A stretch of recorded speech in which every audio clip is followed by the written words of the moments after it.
conosco. Ele está no meio de nós. Proclamação do Evangelho de Jesus Cristo segundo Lucas. Glória a vós, Senhor. Naquele tempo, Jesus saiu da sinagoga e entrou na casa de Simão. A sogra de Simão estava sofrendo com febre alta e pediram a Jesus em favor dela. Inclinando-se sobre ela, Jesus ameaçou a febre e a febre a deixou. Imediatamente ela se levantou e começou a servi-los. Ao pôr do sol, todos os que tinham doentes atingidos por diversos males os levaram a Jesus. Jesus colocava as mãos em cada um deles e os curava. De muitas pessoas também saíam demônios gritando: Tu és o Filho de Deus. Jesus os ameaçava e não os deixava falar porque sabiam que ele era o Messias. Ao raiar do dia, Jesus saiu e foi para um lugar deserto. As multidões o procuravam e, indo até ele, tentavam impedi-lo que os deixasse. Mas Jesus disse: Eu devo anunciar a boa nova do reino de Deus também a outras cidades, porque para isso é que eu fui enviado. E pregava nas sinagogas da Judéia. Palavra da salvação. Glória a vós, Senhor. Por favor, podem se sentar.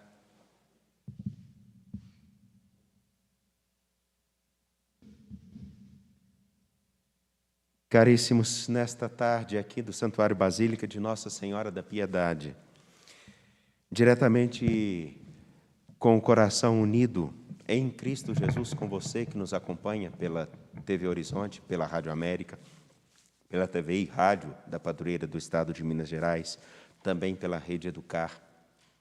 E, claro, você que nos acompanha pelo YouTube, no canal Mãe Piedade, vocês que aqui estão, permitam-me, com toda a simplicidade, olhar para o trecho do capítulo 4, versículo 38 até o 44 do Evangelho de São Lucas. E, particularmente, por que olhar para esse Evangelho? Porque ele, neste dia, acredito que ele indicará caminhos fundamentais para percebermos como o nosso Deus, na sua infinita misericórdia, caminha pela nossa história, caminha conosco. Mas, é claro, também nos indica o como caminhar. Sim, porque muitos olham para o fato de Deus passar pela nossa história e acham que isso não tem nenhuma implicação. Não exige de nós nenhuma resposta. Ledo engano. Triste engano. Meus caros, minhas caras, Jesus entra na casa de Simão. Entra na casa de Simão como entra na história de todos. Como deseja entrar na história de todos. E nesta casa, a sogra de Simão estava com febre alta. Ora, a febre, todos nós sabemos o que acontece quando estamos com febre. Uma indisposição, um desejo de ficar quieto. Conforme a febre, nós não queremos que ninguém nem nos toque. Não há gosto, não há brilho, não há sentido, não existe ânimo. A sogra de Pedro, com febre, é o sinal de uma humanidade com febre, sem ânimo, sem força, sem disposição, sem paciência para ser tocada.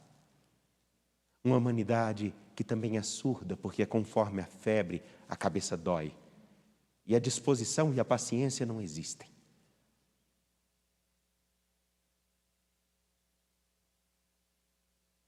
mas um sinal singular, uma expressão que Lucas usa que é, para mim, logo enquanto me preparava para a celebração, esse verbo me chamou e me roubou. Me roubou porque ele toca de uma profundidade tamanha que eu me lembro de uma cena que não faz muito tempo, ainda na paróquia anterior, tinha uma senhora que cuidava da casa e é como uma mãe. E eu tive uma febre um dia e ela literalmente se inclinou. Me recordei das vezes em que com febre minha mãe se inclinou, meu pai se inclinou, meus avós se inclinaram para onde eu estava deitado. O inclinar-se é muito mais do que simplesmente curvar o corpo. O inclinar-se significa prestar o máximo de atenção, olhar com profundidade, com tanta atenção. E ele, ao inclinar-se sobre ela, ele se inclina sobre alguém que está nessas condições que eu acabei de falar, sem ânimo, sem desejo de ser tocado, sem paciência para ser escutado, para se escutar, sem ânimo para falar, sem força para nada fazer. E aqui, ao inclinar-se, ele ameaça a febre para que ela deixe essa mulher. Meus caros, como todos nós precisamos de um novo tempo e de um novo começo, onde percebamos que nosso Deus, Ele não se inclinou no passado, Ele está inclinado a nosso favor. Ele está inclinado sobre nós. E conhecendo a todos nós com tamanha profundidade, como, por exemplo, eu vejo aquele rapazinho de camisa azul que está ali, me parece que do lado da mãe. Como você se chama? É você, de máscara amarela e verde. Como você se chama? João Miguel. Ah, o João Miguel já deve ter sentido febre. E aí quando a pessoa sente febre, ela fica... Menino, quando sente febre, fica aquela coisa assim, né?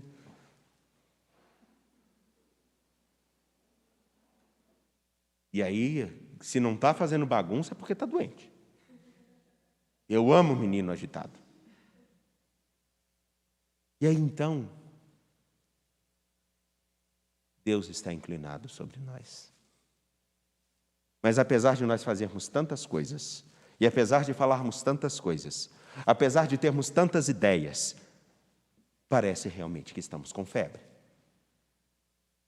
Parece realmente que não só eu, não só você, mas todos nós estamos com febre. Uma febre que em alguns casos dá ânsia de vômito.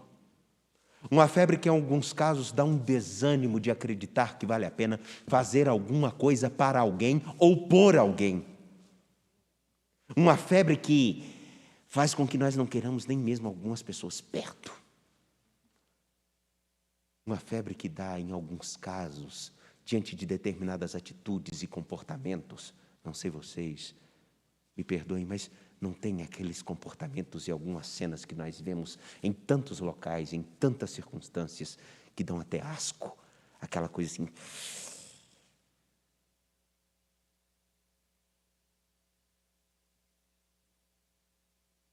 Desânimo para com tudo, aversão a tantos. Não queremos escutar mais nada, parece que em um determinado momento nós não queremos ouvir ninguém, porque tanta gente fala, tanta coisa de tanto jeito.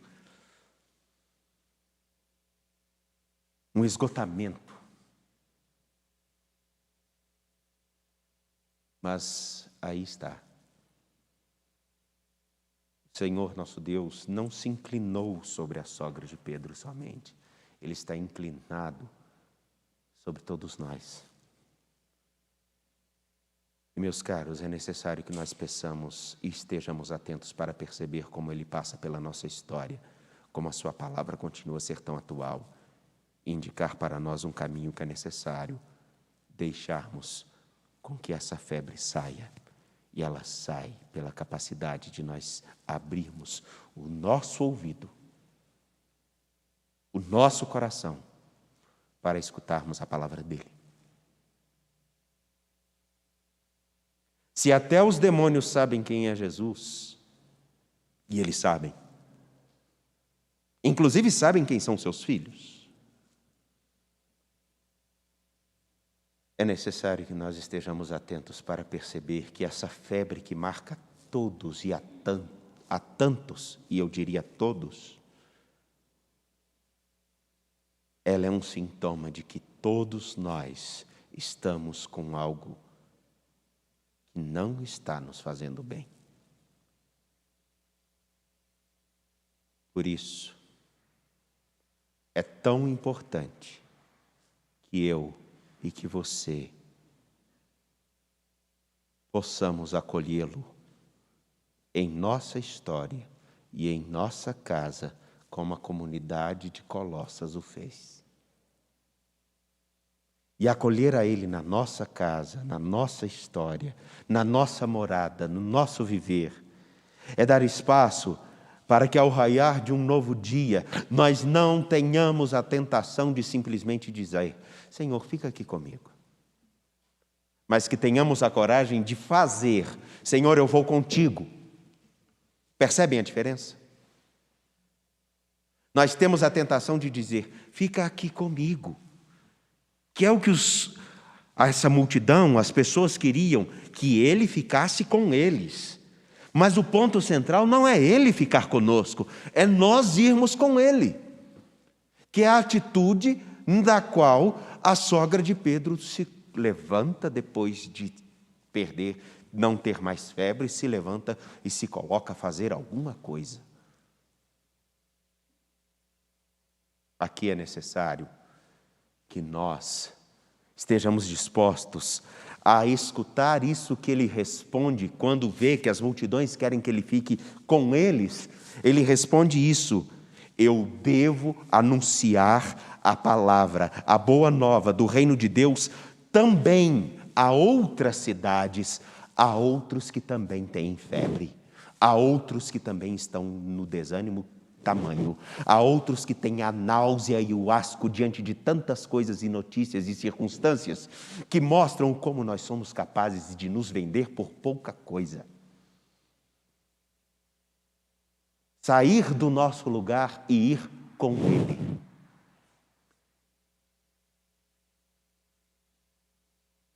Aqui, me perdoem. Aliás, me perdoem não. Não tenho que pedir perdão por isso. Confiar na clemência de nosso Deus que se inclina sobre nós, agora e desde sempre, corresponde ao mesmo fato de, sabendo que Ele nos visita, colocarmos na atitude que a comunidade de Colossas vive e se dedica. A comunidade de Colossas, ouvindo a palavra de nosso Deus, se dedicou de tal modo, acolhendo essa palavra, deixando com que ela produzisse fruto, que por onde quer que eles passassem, que por onde quer que eles fossem, da maneira tamanha que todos nós sabemos e precisamos fazer alguma coisa para que um novo tempo surja no meio de uma sociedade, no meio de homens e mulheres que estão com essa febre que eu acabei de dizer, é necessário que nós tenhamos a capacidade simplesmente de vejamos,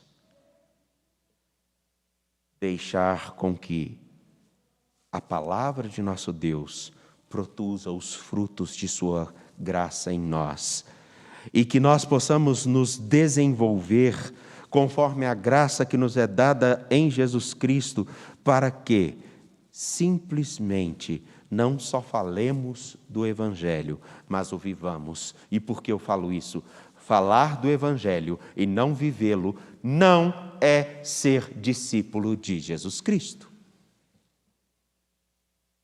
falar do Evangelho e não vivê-lo, ter uma dicotomia, uma separação, uma cisão entre o modo de viver a fé e o compromisso com a fé, não nos caracteriza como discípulos de Jesus.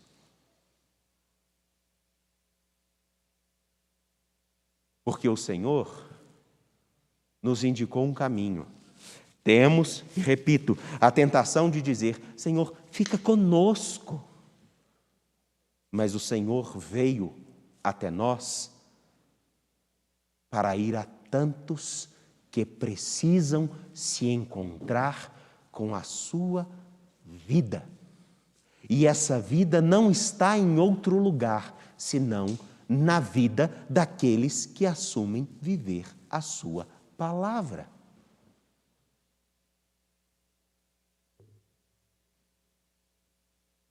Qualquer coisa fora disso, qualquer discurso fora disso, aonde o compromisso em viver a palavra de Deus não se faz presente, não é cristão. Não é de discípulo.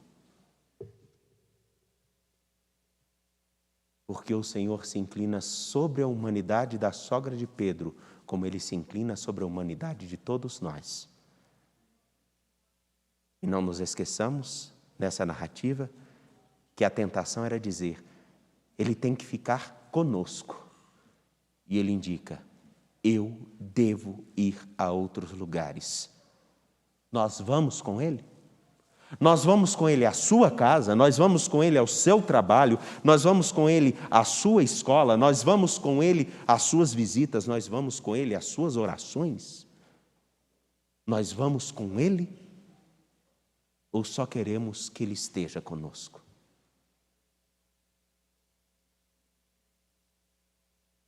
E aí, para ficar mais claro ainda,